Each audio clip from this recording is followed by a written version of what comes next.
বন্ধুসকল, আজি মই আপোনালোকক দেখুৱাবলৈ গৈ আছোঁ চেল পাৰমিশ্যন কেনেকৈ এপ্লাই কৰে। চেল পাৰমিশ্যন এপ্লাই কৰোঁতে কি কি ডকুমেণ্ট প্ৰয়োজন হয়, গতিকে গোটেই মই আজি আপোনালোকক দেখুৱাবলৈ গৈ আছোঁ। ক'ত কেনেকৈ কি লাগে গোটেইখিনি। ইয়াত আপোনাৰ যিটো চেল পাৰমিশ্যনৰ য'ৰ পৰা এপ্ৰুভ কৰা সকলোৱে অনা হৈছে, সেইটো হৈছে চেল পাৰমিশ্যনৰ নাম্বাৰ আছে। ইয়াত ডেট লিখা হৈছে আৰু ইয়াত নেম অফ দ্য চেলাৰ আৰু প্ৰচেছৰৰ নেম ইয়াত আছে। ইয়াত নেম চেলাৰ আৰু প্ৰচেছৰৰ নেম ইয়াত আছে আৰু এৰিয়া কিমান লৈছে আৰু পাট্টা নাম্বাৰ, ডাক নাম্বাৰ, ভিলেজ মৌজা এইখিনি লগতে আৰু আপোনাৰ ইয়াত দিছে সেই পাৰ বিঘা মাটি চৰকাৰী ভেলু কেনেকৈ আছে, সেই গোটেইখিনি তথ্য ইয়াত উল্লেখ কৰা আছে। সেই মই যিটো মাটি লৈছোঁ সেই মাটি পাৰ বিঘা আপোনাৰ ভেলু আছে 75,000 ৰুপিজ। আৰু এই ফৰ্মত অৱশেষত ইয়াত চৰকাৰ অফিচাৰে ছিগনেচাৰ কৰে এইখিনিত, এইটো ঠাইত। গতিকে মই এই ছিগনেচাৰটো দেখুৱাব নোৱাৰোঁ, গতিকে মই ইয়াত ষ্টিকাৰ এটা লগাই দিছোঁ কাগজ। আৰু লগতে চাই ইয়াত LM ৰিপৰ্ট, মণ্ডল ৰিপৰ্ট 3 আৰু 4 নম্বৰ পেজ আছে। চিঠা কপি এণ্ড ট্ৰেছ মেপ 5 আৰু 9 নম্বৰত আছে। এনেকৈ গোটেইখিনি তথ্যখিনি ইয়াত উল্লেখ কৰা থাকে। বায়াৰ আৰু চেলাৰৰ যিমানখিনি নথি পত্ৰ আছে গোটেইখিনি ইয়াত উল্লেখ কৰা থাকে, এনেকৈ উল্লেখ কৰা হয়। লগতে এতিয়া নেক্সট পেজলৈ যাওঁ। এইটো হৈছে নেক্সট পেজ। নেক্সট পেজত অহা লগে লগে এনেকুৱা হু মেনি কনচাৰ্ণ এনেকুৱা এটা ফৰ্ম থাকে। এই ফৰ্মত চৰকাৰ অফিচাৰে ইয়াত ছিগনেচাৰ কৰে, ইয়াত SK ছিগনেচাৰ কৰে আৰু যাৰ পৰা মাটি লোৱা হৈছে ইয়াত তেওঁৰ নাম থাকে আৰু এইখিনিত থাকে LM লাট মণ্ডলৰ থাকে। গতিকে ইয়াত এইখিনি ছিগনেচাৰ কৰে, গোটেইখিনি এইটো অফিচিয়েলি কাম হয়। গতিকে এই পেজৰ পৰা আৰম্ভ হয় ইয়াত 1 নম্বৰ পেজ। ইয়াত এনেকৈ 1 নম্বৰ পেজ লিখা থাকে। ইয়াৰ পিছত আকৌ মই এতিয়া ছেকেণ্ড পেজলৈ গৈ আছোঁ। ছেকেণ্ড পেজত মই ভিডিঅ'টো প'ষ্ট কৰি আছোঁ। ভিডিঅ'টো প'ষ্ট কৰিহে মই আপোনালোকক নেক্সট এটা পেজলৈ লৈ যাব পাৰিম, কাৰণ হয়তো ইয়াত চৰকাৰ অফিচাৰ LM ছিগনেচাৰ থাকিব পাৰে। গতিকে মই টাৰ্মছ এণ্ড কণ্ডিশ্যনৰ বাবে সেইবোৰ মই আপোনালোকক দেখুৱাব নোৱাৰোঁ। এই পেজটো হৈছে 2 নম্বৰ পেজ। ইয়াত উল্লেখ কৰা গৈছে photograph of buyer seller photograph দাখিল কৰিছেনে? য়েছ, দাখিল কৰিছে। আৰু ইয়াত লিখিছে ছিগনেচাৰ অফ চেলাৰ প্ৰচেছৰ with full name, father's and husband name বুলি উল্লেখ কৰিছে। ইয়াত declaration for appointment of proof of ইয়াত এনেকুৱা লিখা আছে just specific appointment of title, সেই মাটিখিনি এৰিয়া ভিলেজ গোটেইখিনি লিখা আছে।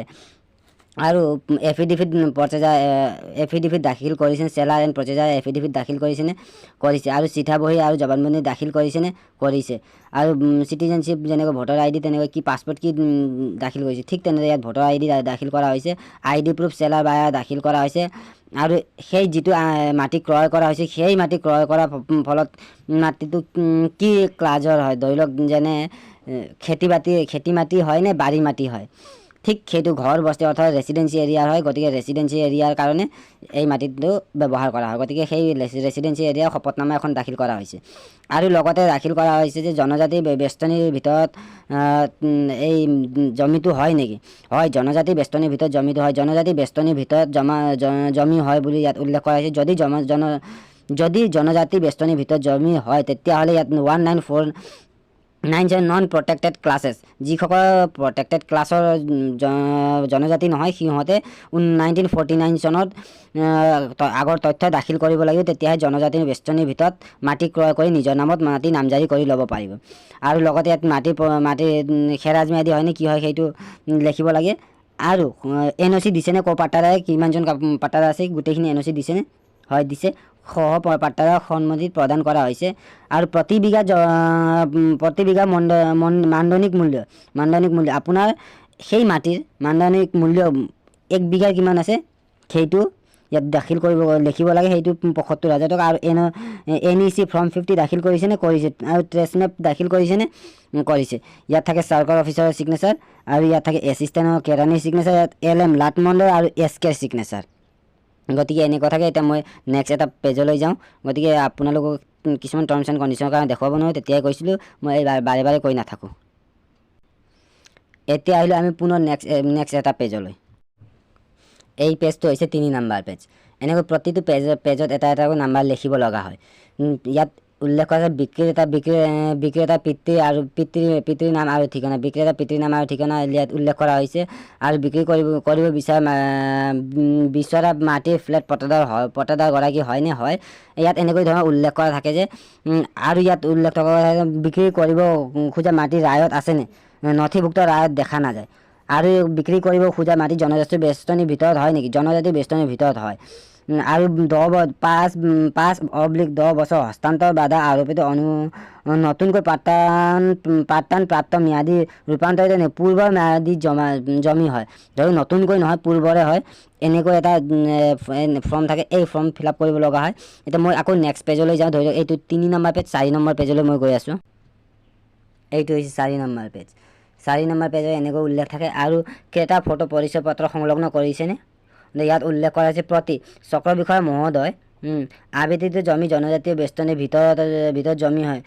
দাগটো পাট্টাদাৰ মিল থকা দেখা যায় আৰু ক্ৰেতাই যোগ্যতাৰ প্ৰমাণপত্ৰ হিচাপে অসম চৰকাৰৰ ৰাজহ বিভাগৰ 1947 চনৰ নিৰ্দেশ কপি সংলগ্ন কৰিছে। গতিকে এইটো হৈছিল ট্ৰাইবেল বেল্টৰ জমি। গতিকে সেইটো কাৰণে ইয়াত লিখিব লগা হৈছে, দিব লগা হৈছে 1947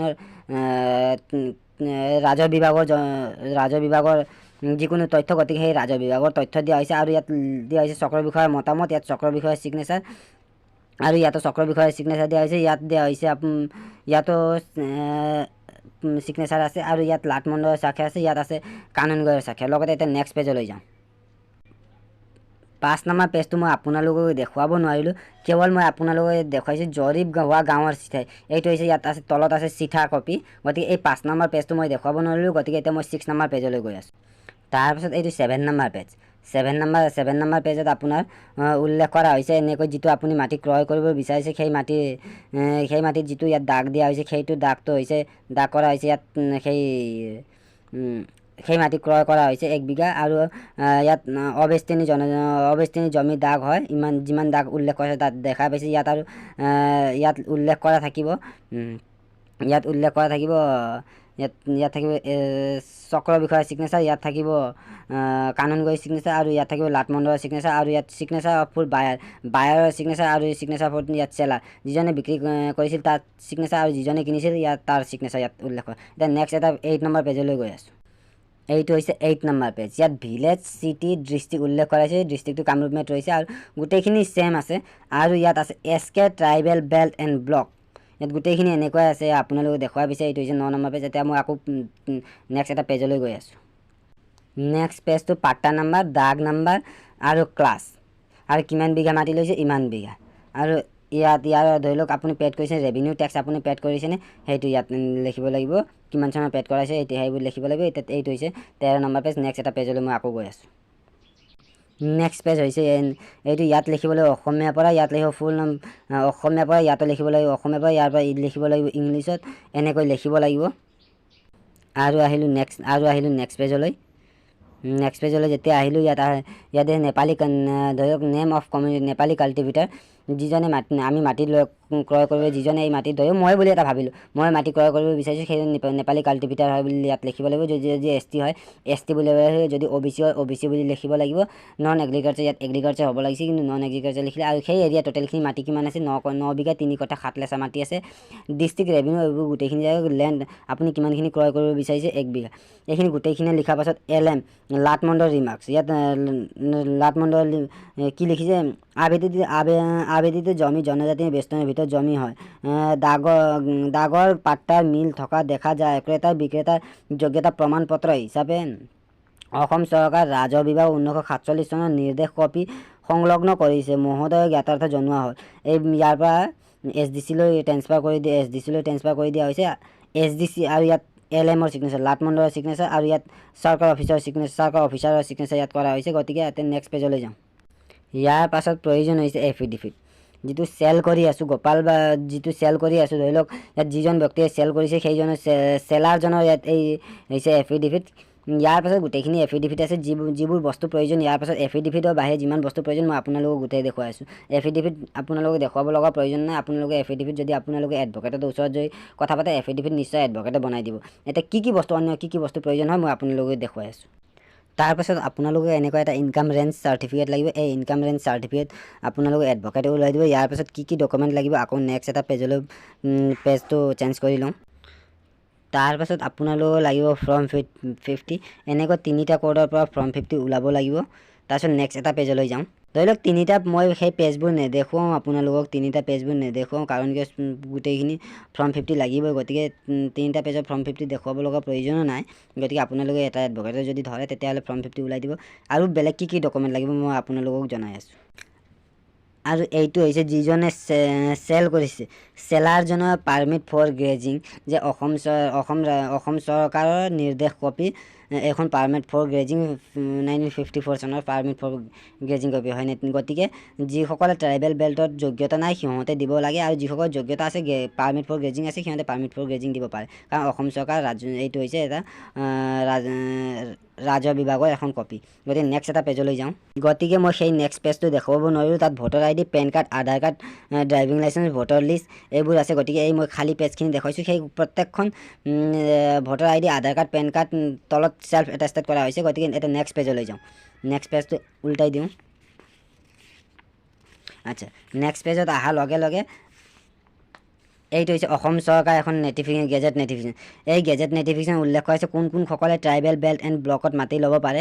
ইয়াত উল্লেখ কৰা আছে ভালদৰে, cultivator planting to the following classes namely plain ট্ৰাইবেলছসকলে ল'ব পাৰিব, হিল ট্ৰাইবেলছসকলে ল'ব পাৰিব, টি গাৰ্ডেনছ ট্ৰাইবেলছসকলে ল'ব পাৰিব, চান্তালে ল'ব পাৰে, Nepali cultivator, graduates and schedule caste. এইটো হৈছে এটা এইটো হৈছে অসম চৰকাৰৰ ৰেভিনিউ ছেটেলমেণ্ট ডিপাৰ্টমেণ্ট। এইটো আপোনাৰ 5 ডিচেম্বৰ 1947 চনত ৰিলিজ কৰা হৈছিলে। গতিকে এই কপিখন আপোনালোকে সংলগ্ন কৰি দিব পাৰে। কোনো এজনে ক'ব নোৱাৰে যে আপোনালোকে ইয়াৰ ভিতৰত যদি সংৰক্ষিত আছে, এইসকল সংৰক্ষিত শ্ৰেণী, যিসকল ইয়াত নাম উল্লেখ কৰা হৈছে কাষ্ট, সেইসকল হৈছে অসম চৰকাৰ সংৰক্ষিত শ্ৰেণী পৰে।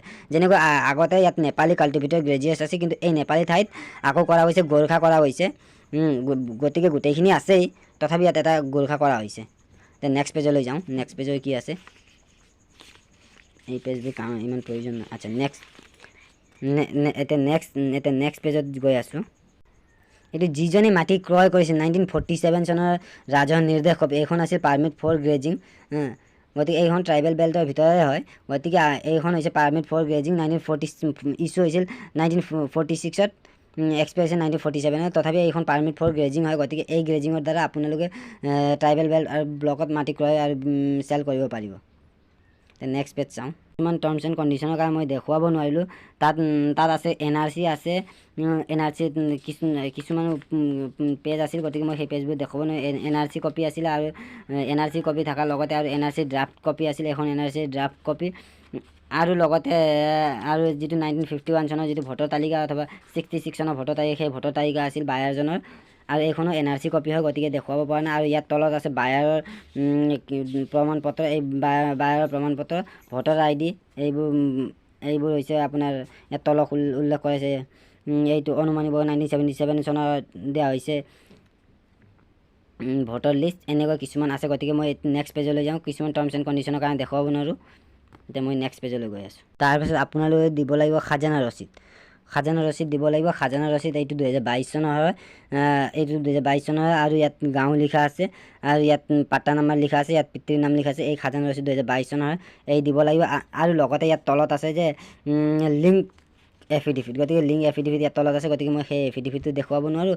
গতিকে ইয়াত 49+2 মাৰোঁতে আপোনাৰ হৈছে 51 পেজ দাখিল কৰা হৈছে। গতিকে সম্পূৰ্ণ এটা চেল ডিডৰ কাৰণে 51 পেজ ইয়াৰ পৰা দাখিল কৰা হ'ব। দাখিল কৰা হৈছে চাগে, গতিকে মই গম পোৱা নাই। তেওঁৰ লগত জেৰক্স কপি আছিল, গতিকে মই সেই মই আপোনালোকৰ এটা সহায় হ'ব কাৰণে গতিকে ভিডিঅ'টো বনাইছোঁ। যদি আপোনালোকক এই ভিডিঅ'টো ভাল লাগিল তেনেহ'লে লাইক কৰিব, শ্বেয়াৰ কৰিব, আৰু চেনেলটো ছাবস্ক্ৰাইব কৰিবলৈ নাপাহৰিব। Thank U.